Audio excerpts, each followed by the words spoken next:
Do Dr. Darlan, que nos presenteou, né, vai nos presentear agora com essa abertura desses cursos graça, livres. Entendeu, né? Na puta. Presente. É presente. E vai falar, vai tratar do tema Por que não alfabetizar precocemente? E eu peço que o próprio Dr. Darlan se apresente um pouco da formação dele, para que todos saibam quem é Dr. Darlan. Obrigado e estou com você agora. Então, eu já tive aqui algumas vezes, então acho que algumas pessoas já me conhecem. Eu sou médico e estou formado assim há uns 30 anos e desde que eu me formei eu estudo antroposofia e existe uma prática médica, né, uma forma de fazer medicina que é orientada assim, pela visão da antroposofia, a gente chama de medicina antroposófica. E isso está para a medicina mais ou menos como a pedagogia Waldorf está para a pedagogia, né? É uma medicina que saiu, que nasceu das ideias do Steiner, inicialmente, depois das ideias que outras pessoas foram tendo no processo aí de desenvolvimento da antroposofia. Assim como também a pedagogia foi uma consulta inicial que alguns professores fizeram ao Steiner a respeito de como que se poderia educar uma criança tendo como base a visão que ele tinha da criança. Então o Steiner, sem ser um pedagogo, sem ser um professor, sem ser um médico, ele acaba fomentando, dando bases, assim, dando ideias para que fosse aplicado na medicina, para que fosse aplicado na pedagogia também. E eu não tenho a formação, quer dizer, agora eu acho até que eu já tenho, sei lá, mas eu não tenho a formação como pediatra, nem muito menos como psiquiatra, e tanto pediatria quanto psiquiatria infantil daria para mim uma aproximação com essa questão do desenvolvimento das crianças, com essa questão de ajudar as crianças nas dificuldades que elas têm no desenvolvimento, tanto dificuldade de comportamento quanto de aprendizagem, que é o que se tornou uma especialidade médica chamada medicina escolar.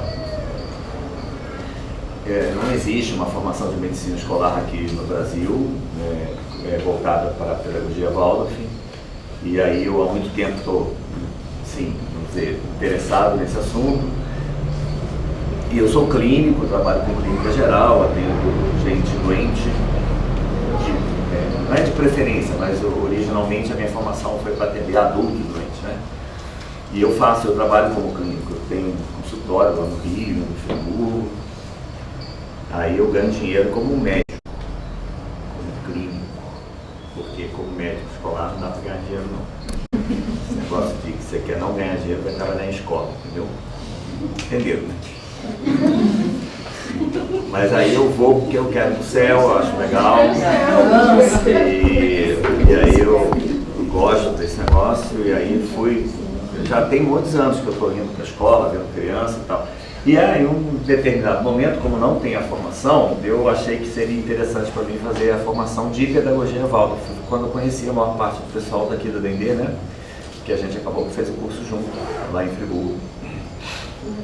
E então, com isso, foi mais uma possibilidade que eu tive de me aproximar dessa realidade da infância, conhecer os valores da infância e me empolguei um pouco de tentar resgatar e preservar os valores da infância, né?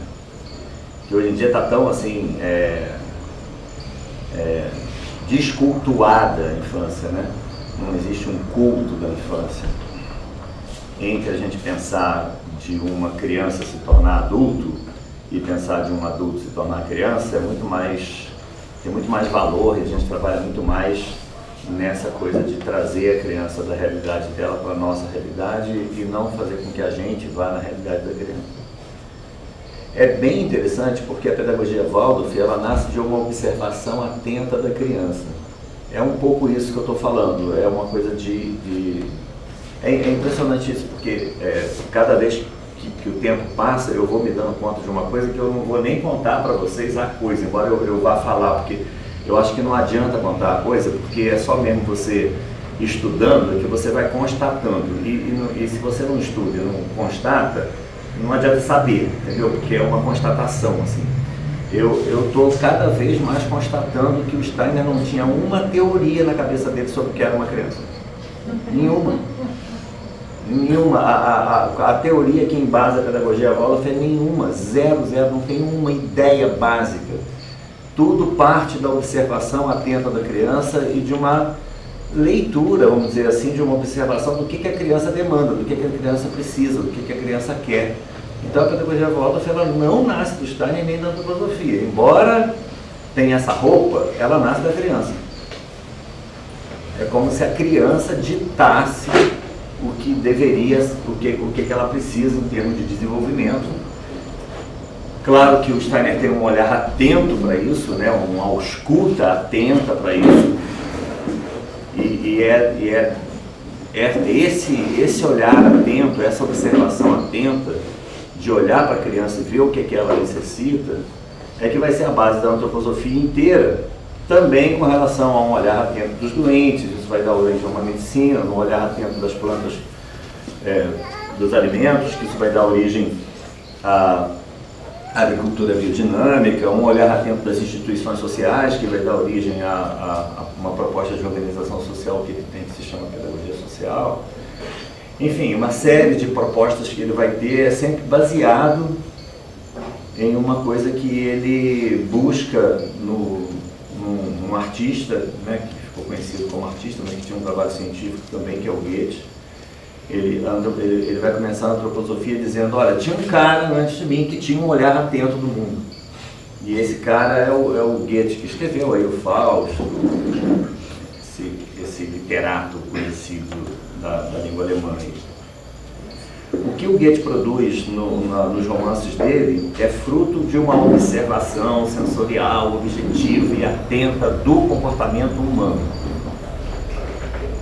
É fruto de uma observação científica dele. E ele não faz só romances e obras onde ele mostra como que as pessoas se relacionam, sabe? Como é que um ser humano se desenvolve, quais são os meandros dos egoísmos e das relações das pessoas no convívio. Ele conta isso nos romances, mas ele também publica coisas que ele observa nas plantas. E aí não rola drama, né? Na relação entre uma planta e outra não rola um drama. Não tem o presidente das plantas, que foi eleito pelos pés de alface, porque o caminho não era mais. Não tem isso. Então, aí não tem drama. Aí ele faz uma obra que tem um caráter mais científico. Mas ele faz uma observação de planta, observação de cores, observação de ossos e observação de gente. E a observação de gente é dramática, né? E aí ele escreve lá os romances e tal. O Steiner, ele valoriza demais essa visão do Goethe. E tem um motivo aí, assim, que eu acho central. É que ele vê que esse olhar do Goethe, além de ser atento, é um olhar de artista. E para ele vai ficando muito claro, assim, logo no começo da vida dele, que uma criança está muito mais próxima de uma obra de arte do que de uma engenhoca que funciona, do que uma estrutura científica. Para ele, a criança não é uma estrutura científica. É um processo artístico e que não está pronto, e o processo de elaboração dessa obra de arte que é a criança é um processo com o qual a gente interfere, a gente é coautor desse processo. Então ele vai... Eu não sei, assim, talvez a gente tivesse muito tempo para desenvolver o que eu vou colocar aqui numa frase, porque eu acho que seria um tema para a gente falar aqui. Mas ele vai caminhar para uma ideia de que a pedagogia não é um ramo da ciência, mas é um ramo da arte. A pedagogia para ele é uma forma de exercício de arte igualzinho, sei lá, botar para tocar, botar para pintar, botar para dançar, botar para educar. sabe, o processo da educação é um processo que ele tem um cunho artístico. E ele tem um cunho artístico fundamentalmente porque você precisa lidar tendo conhecimento, mas sem ter uma meta ou uma expectativa de para onde você vai levar isso. Então, para o Steiner, se você fizesse uma coisa muito bonita, isso nem sempre significaria que o processo foi artístico. Para ele, para o Steiner e para o Goethe também, o processo era artístico quando surgia algo novo, quando você cria algo. Se você faz alguma coisa que já existe, você não criou, né? Aquilo já existia. Quando você cria algo novo, você tem um elemento essencialmente artístico, sem ter compromisso com beleza e com feiura e com perfeição, não era essa a questão. Para ele podia existir uma coisa linda que não fosse fruto de uma obra de arte e podia existir uma coisa feia, mal elaborada, imperfeita, mas que fosse uma obra de arte nesse sentido de que é uma coisa nova, se criou dali uma coisa que não existia. Por exemplo, isso tem uma diferença entre a ideia de arte e a ideia de artesanato, né? Na ideia de artesanato você produz em série ou produz, não obrigatoriamente tudo igual, mas você produz coisas que estão mais ou menos dentro de uma linha de produção, né?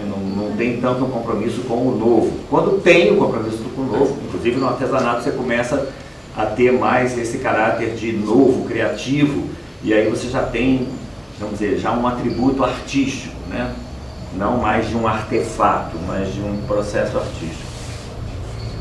Então ele era, o que ele via, de modo geral, assim, como elemento central, era que tinha o professor e a criança, ou tem o professor e tem a turma, e vai nascer algo daí que é novo. E se é novo, nem na cabeça do professor aquilo poderia estar existindo antes. O professor, ele sabe, ele conhece, ele tem segurança para estar na frente dos alunos, não é uma ideia de arte, de oba-oba, de qualquer coisa tá bom, ele sabe para onde remar, ele tem recursos, ele conhece a natureza da criança, mas ele não tem ainda uma definição de para onde vai essa educação que ele está fazendo com a criança. Isso nasce no encontro com a criança. E nasce de uma forma que, como surge algo novo, ele também aprende, e não só a criança aprende. Quer dizer, a proposta de pedagogia Waldorf do Steiner é uma proposta de educação para o professor e para o aluno. Ela é uma proposta onde não é que o professor sabe, ele vai lá, trabalha e ensina o que sabe, mas ele entra no processo de uma forma e ele se elabora no processo e ele também sai diferente do processo. Então ele está muito interessado nessa questão do encontro, né? Vamos dizer, do professor, ou da estrutura toda da escola com o alunato, com o aluno, e de como é que essas duas frentes vão se trabalhar num processo que vai resultar numa diferenciação tanto do aluno quanto do professor.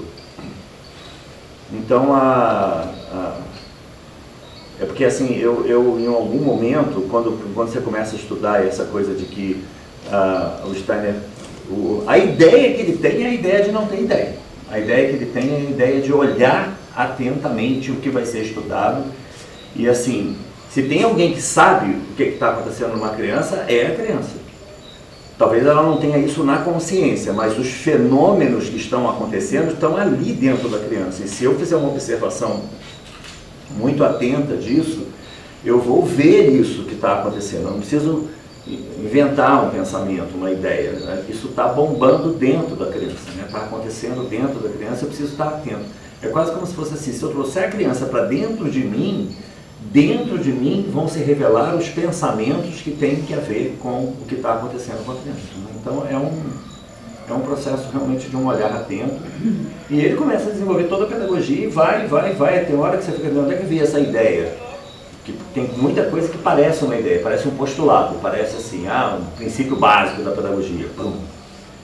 Então isso, por exemplo, que é o nosso tema, poderia parecer. É uma ideia que ele teve que seria legal só educar a partir de uma determinada idade. Não tem isso. E quando eu falo não tem isso, eu até diria assim, não tem mesmo até no sentido de que, hoje em dia, quando a gente começa a avaliar as crianças individualmente, a gente vai ver que tem criança que precisa ser alfabetizada por conta da história dela, numa fase muito anterior do que uma outra criança que tem uma história que ela só vai poder ser alfabetizada numa fase um bocadinho depois, né? Então não há uma prerrogativa, vamos dizer, uma lei, um postulado, uma ideia, né, que diga com que idade uma criança deva ser alfabetizada. O que tem é assim, ele vai começar a falar de coisas que são bem óbvias e que a gente sabe, é que tem criança que teria muita dificuldade de ser alfabetizada e tem criança que não tem muita dificuldade. E mais ou menos, sei lá, quando a gente fica ali naquele nozinho ali de 4 anos passando para 5, 6, né? Fica uma coisa que a gente fica assim, é aonde mesmo? Que dia, né?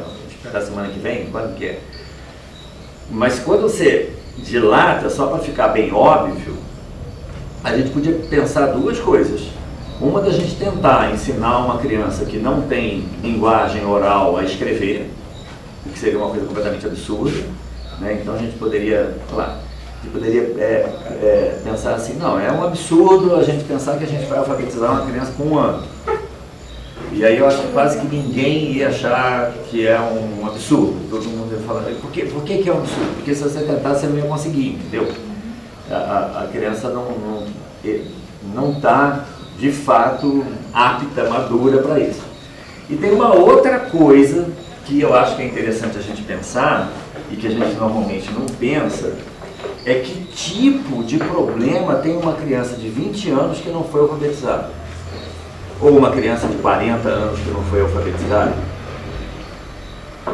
Que tipo de prejuízo para o desenvolvimento da pessoa acontece? Porque o que eu estou perguntando aqui é o seguinte, assim, não sei se vocês já se perguntaram isso. Se não existisse, se o nome do ônibus não fosse escrito, se a maior parte das mensagens não fosse escritas, não sei o que e tal, e a pessoa chegasse com 50 anos de idade, sem aprender a escrever e a ler, isso causaria algum mal para essa pessoa? Seria ruim? Ou ela ficaria do mesmo jeito? Quer dizer, o processo de grafia da palavra e o processo de leitura da palavra grafada, né? Isso ajuda no desenvolvimento de uma pessoa? Você está entendendo o que eu estou perguntando? Uma pessoa evolui, cresce, se desenvolve, agrega valores, fica mais descolada, mais legal, mais bacana se ela aprender a ler? Ou a leitura é desnecessária em termos de desenvolvimento pessoal de uma pessoa? Entenderam a pergunta?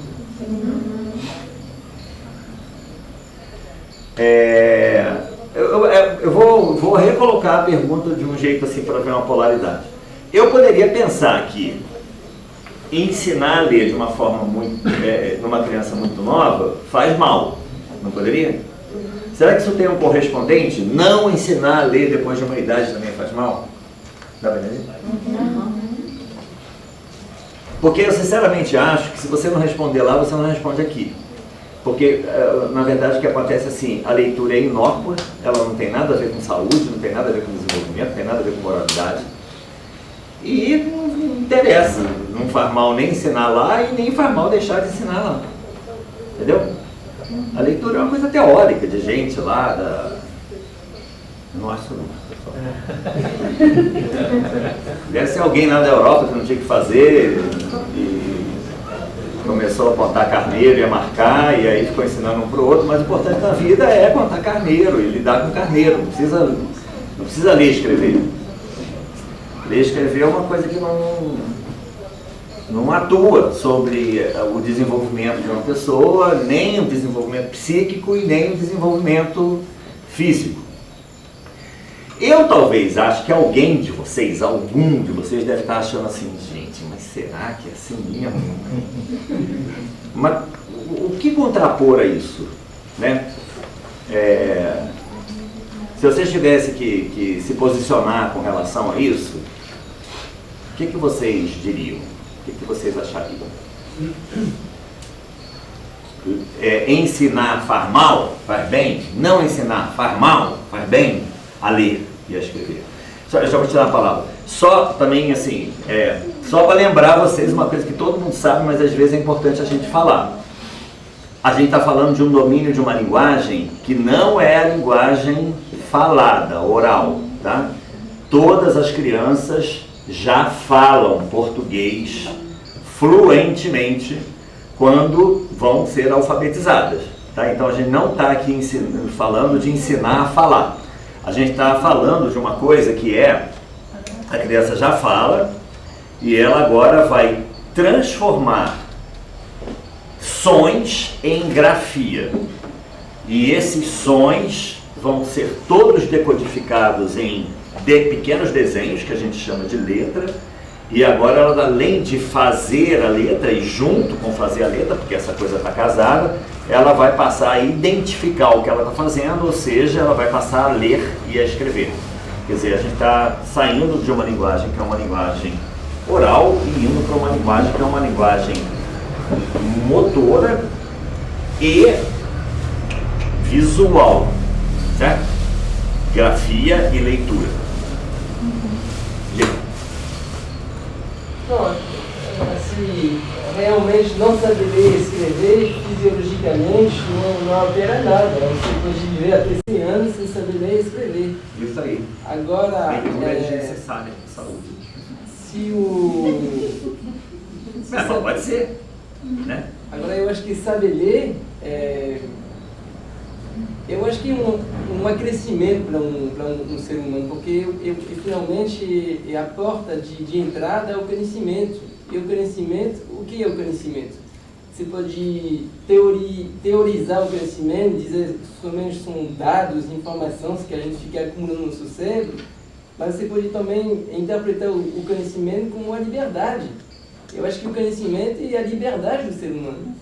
E através do conhecimento que um certo... Então, aí talvez a gente já até esbarre lá numa coisa que seria assim, eu vou escandalizar aqui, tá? Só pra gente... Mas tem tudo a ver com o que você está falando, eu acho. Não, para terminar, o que eu queria falar é que... Eu queria só colaborar, não ia interromper. O conhecimento é a liberdade no sentido que ele vai permitir ao ser humano de constituir, de construir uma opinião e uma visão da posição dele dentro do mundo e o que é o mundo.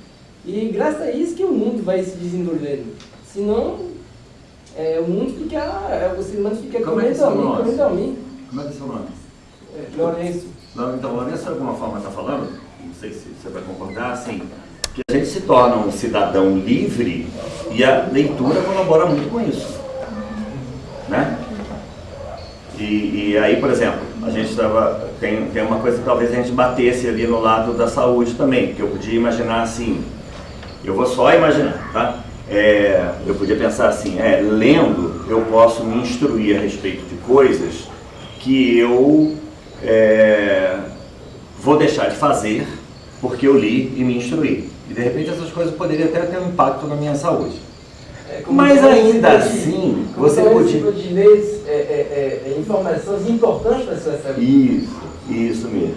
Ainda assim, só para implicar, eu podia imaginar que ele tivesse, por exemplo, uma espécie de filósofo hiperletrado, uma reencarnação de Aristóteles,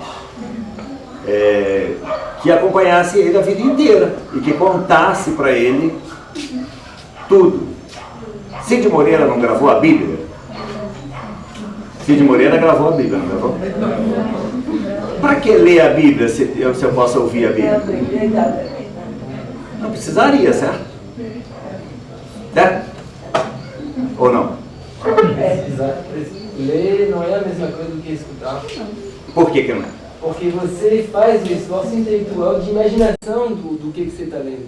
Está melhorando. Quando alguém está contando para você, você ganha um prato feito. É que nem a televisão, é um pouco o mesmo funcionamento. Você recebe uma informação, quando você lê, você vai buscar. Então, o exercício intelectual é totalmente diferente. Não, e ainda tem mais uma outra coisa, que você falou de ler. Vocês já perceberam que escrever é bem mais difícil que ler? O exercício intelectual, quando você escreve, é ainda muito maior do que o exercício da para entender? Sim. O que a gente está falando aqui, vou voltar, tá? É se ler e escrever mexe com a saúde orgânica. Mas por que eu estou nessa? Porque eu estou interessado lá de lá. Eu estou puxando para o lado de cá para que vocês pensem. Porque assim, não sei se meu pensamento está meio confuso, mas a minha ideia é a seguinte: se a lei está confusa. Não pode não. Não está não? Se a não leitura, eu estou pensando assim, só de brincadeira, se a não leitura, depois de uma certa idade, não faz bem nem mal, talvez a leitura numa idade anterior também não faça bem nem mal. Leitura não atua na saúde. Dá para entender? A gente acredita nisso, que leitura não atua na saúde. E é por isso que ninguém faz um link entre o processo de você educar uma criança muito cedo e o estado de saúde dela. E se a gente fizer um link entre a atividade pensante que leva ao processo de imaginação na frente de um monte de letrinha e a atividade motora de gravar ideias que você está tendo através de sequência de palavras, frases e mais frases e parágrafos, de modo que você consiga apresentar uma ideia. Se você conseguir um link entre isso e um processo interior da saúde da criança, a gente poderia começar a pensar, talvez haja alguma coisa no desenvolvimento da criança que mostre para a gente que esse tipo de atividade ele tem um momento certo para acontecer, e se ele acontecer antes, ele vai ser de alguma forma prejudicial à saúde. Tá entendendo? Vou aqui de novo. Eu estou pensando... É forçado, seria isso. Fora de hora é forçado. É de fora para dentro. Mas eu queria agravar o problema. Eu queria pensar na possibilidade de uma pessoa ter doenças porque não é capaz de imaginar ativamente diante do nada, que é um monte de coisinha que... O que acontece aqui é assim, ó, eu abro um livro sem ilustração, tá? O que eu vejo ali? Nada. Um monte de sinaizinhos um atrás do outro. E eu estou encantado com aquele livro, já estou no meio do livro e estou ali, aí tem um mundo de representação dentro de mim. Vamos supor que vocês fossem capazes de ver pensamento. E estou eu aqui com o livro. É uma coisa meio patética, porque eu estou lendo um negócio aqui, estou diante de um papel que não tem praia, céu azul, pessoas correndo, um encontro de pessoas que vão se ver depois de muito tempo, não tem nada disso aqui, mas na minha cabeça tem, porque eu estou lendo sobre isso, tá certo? Eu quero começar eu quero que vocês pensem assim, será que esse processo de formação de imagem, se ele não tivesse acontecendo, alguma força ficaria sobrando em excesso dentro de mim que me levaria a adoecer? Mentalmente. Entendeu? Mentalmente não, fisicamente também. Será que tem algum tipo de pensamento que a pessoa tem que possa desgastar o corpo? Sim. Tem, pronto, já começa a ficar... Tem alguma relação, né? Então, do mesmo jeito que eu posso pensar assim, se eu pensar demais eu desgasto o corpo, será que eu não podia pensar assim, se eu não pensar nada eu não desgasto, eu vou começar a ter um problema por não desgastar? Hein? Vou perguntar assim, será que tem gente que tem pneumonia porque não foi alfabetizado? É demais, né? Exagerou. Esse tipo de pensamento, só para vocês ficarem atentos, é o tipo de pensamento que a gente vai ter do lado de cá. Da gente achar que tem uma criança que tem pneumonia porque alfabetizou antes da hora. Pode? Uma criança ter pneumonia porque alfabetizou antes da hora? É disso que a gente está falando aqui. Pode ser que o pensamento desgaste o corpo a ponto do corpo ficar dodói, e pode ser que o não desgaste do corpo leve o corpo a um excesso que faça com que ele fique dodói. Entendeu? Só estou perguntando, só. Até porque vocês viram que a palestra foi de graça. Então, estou zero preocupado em responder essas perguntas. Eu só estou problematizando a coisa. Então, do lado de cá, a gente podia pensar assim: que tipo de forças uma criança precisa para imaginar? E de onde vêm essas forças? Se essas forças vierem de algum lugar que tenha que ver com o corpo, eu posso começar a esvaziar o tanquinho de gasolina da criança, e aí ela pensa, mas vai faltar lá em algum lugar a força que motivou a formação do pensamento, certo? E eu podia vir para cá também. No caso da doença mental, acho que fica até mais fácil. Mental, não é doença mental, mas eu acho que tem uma coisa assim, né, do cara que não organiza as ideias, do cara ficar mais bronco, né, pela própria... É meio assim, se você não vai na academia de ginástica, né, pela falta de atividade física, o seu corpo vai ficar um pouco mais frouxo, sem força, sem preparo, né? Se você vai demais à academia, você vai ter um processo diferente. Você vai malhar e o corpo vai hipertrofiar, a musculatura vai hipertrofiar, a sua capacidade respiratória, você vai ganhar mais preparo físico. Então, assim, fisicamente essa coisa acontece. A gente podia pensar isso com relação à história de você se letrar e ter mais acesso a um mundo de ideias, né? Então, se você lê mais, se você tem mais... É muito interessante porque chama academia, não é? E chamava academia também lá na Grécia, quando você ia para... Ainda chama, né? Você vai para a universidade, você vai para a academia. Só que você vai malhar o pensamento. E na academia de ginásio você vai malhar o músculo. Mas de qualquer forma, você tem uma coisa aí que é assim, você pode estruturar mais o seu âmbito de pensamento, e aí você teria mais recursos pensamentais. Se você estruturar mais seu físico, você teria, a princípio, a ideia é essa, né, mais recursos físicos. E se você ficar sem elaboração física, você tem pouco recurso físico. E se você ficar sem elaboração mental... Ah, mas o que eu estou dizendo? Que a pessoa que fez universidade é moralmente mais evoluída? Todo mundo sabe que não, né? Isso não precisava nem dizer aqui. Era como se eu dissesse que todo mundo que vai para a academia e fica com o músculo hipertrofiado tem mais saúde do que quem não vai, o que é uma grande asneira. Não é isso que eu estou falando, não é uma coisa de simples assim, de estar melhor ou de estar pior. Eu só estou colocando a questão de elaborar, né, da coisa ser cultivada. Mas eu queria ainda radicalizar um pouco mais no sentido de pensar em processos orgânicos mesmo, né, de uma pessoa, por ter a capacidade imaginativa reduzida. E não é só a capacidade imaginativa que está em jogo, não. Então, a capacidade imaginativa é essa história aqui da praia, né?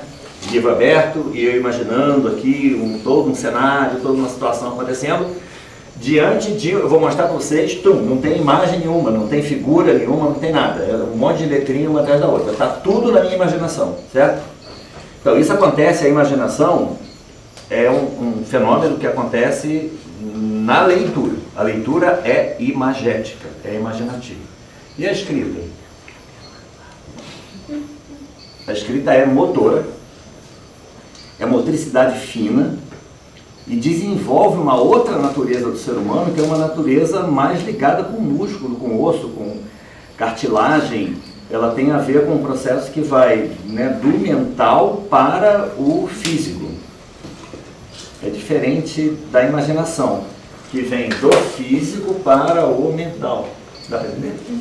Tem duas coisas acontecendo no processo da alfabetização.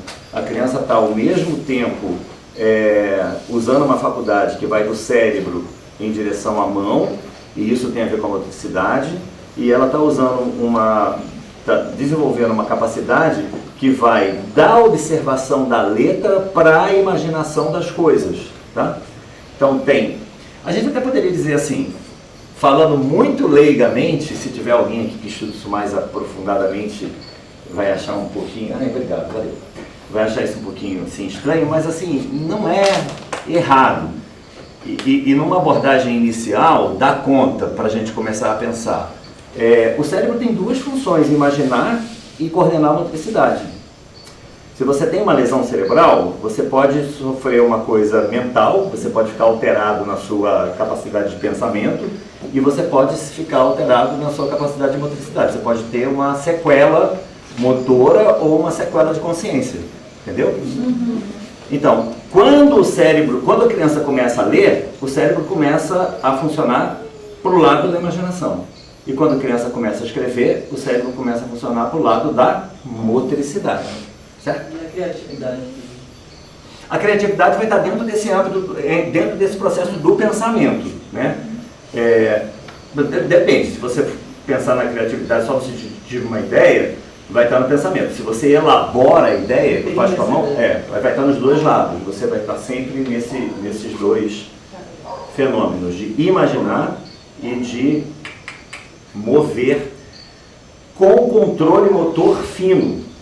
Porque não é o controle motor amplo.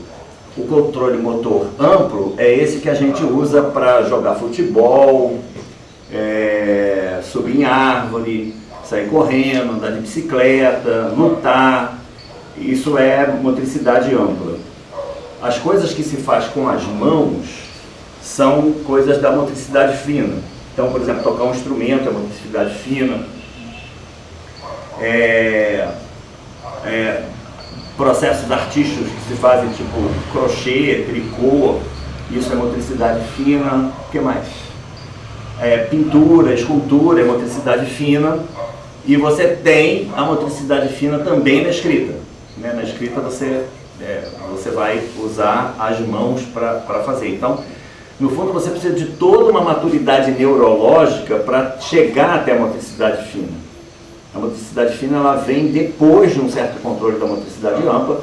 Você precisa estar com o seu braço parado e estar com ele controlado para você conseguir mexer a ponta do dedo sem mexer o braço. Um bebezinho muito pequeno, ele tem um monte de movimentos que são totalmente involuntários. E a gente chama isso de movimentos reflexos, você pode testar. Na verdade, ele mexe sem querer mexer. Ele não liga a vontade dele a um movimento que nem a gente faz. Eu falo assim, eu vou pegar isso aqui, vou trazer até aqui e vou parar. Vou ficar aqui parado o tempo que eu quiser. A criança ela não tem esse controle. É como se o movimento dominasse ele sem que ele soubesse que o movimento existe. E a gente faz uns testes para ver se ele ainda tem esses movimentos reflexos embutidos lá nele, sem controle. Então você aperta um negocinho, a criança mexe lá e você fala, tá vendo? Ela ainda não tem controle sobre isso. Acontece de uma forma reflexa o movimento. Se você olhar um bebezinho pequeno, mamando, o movimento da boca dele vai fazer todo o corpo mexer. Ele mexe a boca e o corpinho todo mexe. Ele não consegue mexer só a boca e o resto ficar parado. Se a gente quiser, por exemplo, dar um pouquinho mais de, não diria concentração, mas um pouquinho mais de paz para que ele só mexa a boca e mama, você enrola ele, aí ele fica mais contidinho e aí meio que ele consegue colocar o movimento só ali na boca, né? Você pode fazer algumas coisas para que aquele movimento seja um pouquinho mais eficaz ou para que o corpo não se canse. Mas com o passar do tempo, a criança vai conseguindo dominar o movimento. Antes ela mexe a mão e a mão passa aqui na frente, ela, com um determinado momento ela fala, nossa, é minha mão, e aí ela vai conseguindo se apropriar dos movimentos. E aí ela leva um ano para ficar em pé, para começar a andar, e ao longo dos próximos 7 anos ela vai desenvolver muitos dados de maturidade, de se apropriar dos movimentos, que vão fazer com que em um determinado momento, próximo aí dessa passagem dos 7 anos, ela tenha a motricidade fina desenvolvida. Então a gente poderia ler, ou buscar ler, de alguma forma, como é que está a motricidade da criança, se ela tem controle motor. Vou falar de uma outra forma. Para escrever precisa de controle motor. Tem criança que tem controle motor legal com 5 anos, tem criança que não tem. Está com 6 anos, tem criança que não tem, com 7 anos. Tem criança que não tem, com 8. E você, para fazer a escrita, você vai ter que ter controle motor. Se a gente pegar mais lá para trás, ainda tem uma coisa. A escrita é a grafia do que a criança fala. Porque na hora que ela for fazer lá o V, ela vai ter que aprender que isso aqui é, ó, V. Isso vai ter que entrar na cabeça dela. Porque a gente podia ter convencionado, na verdade isso aqui não é bem uma convenção, mas a gente acha que é. Mas vamos dizer que seja uma convenção. A gente podia ter convencionado que é assim, ó, V, não podia? V, mas não convencionou. A gente convencionou que V é aquilo ali, tá? E aí, ela vai ter que saber a diferença entre esse fonema V e o fonema V. Esse segundo que eu estou fazendo, sabe o que é? É de F. Em algum momento, ela vai precisar estar falando V no lugar aonde tem V e F no lugar aonde tem F. Se ela estiver trocando isso, ela vai escrever errado. Tá entendendo? Então ela precisa estar com a estrutura da fala organizada. Ela precisa falar direito. A gente fica assim, o menino vai alfabetizar, vamos levar para fono. Vamos fazer, porque ele tem que falar direitinho antes, porque se ele começar a alfabetizar falando errado, vai dar ruim. Porque ele vai ter problema com o que ele está falando, entendeu? Então a coisa tem que ter um grau de organização. Com 3 aninhos, ele está falando um montão de coisa errada, então está inapropriado alfabetizar com 3 anos de idade. Né? Tem um monte de movimentos que ele não dá conta. Como é que eu vou avaliar o controle motor da criança? Eu vou olhar, já que se trata de escrever, movimento da mão, eu vou olhar o desenho infantil da criança. O desenho infantil da criança é brincadeira, né? Eu vou olhar o desenho da criança. É que a gente está falando de desenho infantil. Então eu vou ver se ela tem controle motor para fazer, por exemplo, uma casinha. Ver se ela tem controle motor, por exemplo, para fechar um círculo. Você vai falar, qualquer um faz isso, mas não é qualquer um faz isso. Tem criança que não consegue fechar um círculo de jeito nenhum. Ela faz o desenho lá, eu não vou ficar do lado falando, fecha o círculo, desgraçado, para ver se você está dando. Eu vou olhar o desenho livre da criança. Aí eu vou ver 50 desenhos, e nos 50 desenhos ela faz círculos e os círculos não estão fechados. Ou eu posso ver, por exemplo, um círculo assim, que já me diz alguma coisa de controle motor, mas eu posso ver um círculo assim, ó, que vai me dizer uma outra coisa de controle motor. Por quê? Porque parece que a criança estava querendo fazer isso, mas ela não tem controle para fazer isso e faz isso, entendeu? Então, assim, ela está me dizendo de alguma forma que ela não tem controle motor. A leitura do desenho é uma leitura que a gente pode se alfabetizar na leitura do desenho, né, para entender o que a criança está falando com o desenho. Mas, de modo geral, quando você tem um desenho assim muito desorganizado, ele com riscos muito imprecisos, que não terminam nos lugares certos e tudo mais, a gente vai desconfiar do controle motor. E aí a gente está diante de uma situação... Eu não esqueci a história do Faz Bem e Faz Mal, não, tá? Eu estou só falando assim... Hã? Vai voltar. Vou voltar, as pessoas não acreditam que eu volto, mas eu vou. Não, eu só estou falando assim, o que é a dinâmica da alfabetização em si, tá? Depois eu vou mostrar que dá pneumonia, mas por enquanto ainda não, só para... Então tem uma coisa aqui que é o processo, né, de uma certa maturidade da motricidade e que a gente deveria avaliar. Aqui já tem uma coisa que dá para, de alguma forma, a gente falar, mas por que esse pessoal aí dessa pedagogia é tão bacana, né, que é a pedagogia Waldorf, que é uma pedagogia maneira que lida com arte, que não tem prova, que os professores acompanham, criam um vínculo afetivo com o aluno, uma pedagogia legal. Por que esses caras encrencaram com a alfabetização? Porque tem muita gente que poria o filho na pedagogia Waldorf e o único problema é esse, porque assim parece que é contra que o menino leia.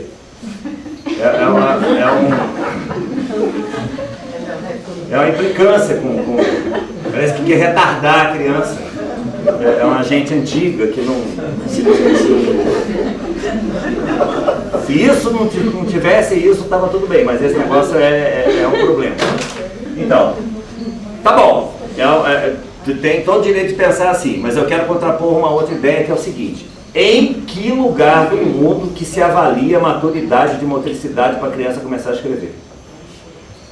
As crianças começam a escrever uma coisa que é inequívoca, ninguém discute, que se trata de uma capacidade motora fina, que tem a ver com caligrafia, ortografia, né? E qual a avaliação que a gente faz para saber se a criança é capaz de ter controle, de mexer o dedinho para fazer uma coisa extremamente complexa? Isso aqui é uma coisa extremamente complexa. Eu estou agora com 57 anos tirando onda e fazendo isso aqui assim, mas isso não é uma coisa fácil de fazer. E se você pega uma criança pequena para fazer isso, ela vai ter que ter uma noção de espaço que é assim, ó, ela vem de trás, indo para o céu, aí ela caminha até aqui, depois ela começa continuando indo para o céu, aí para trás.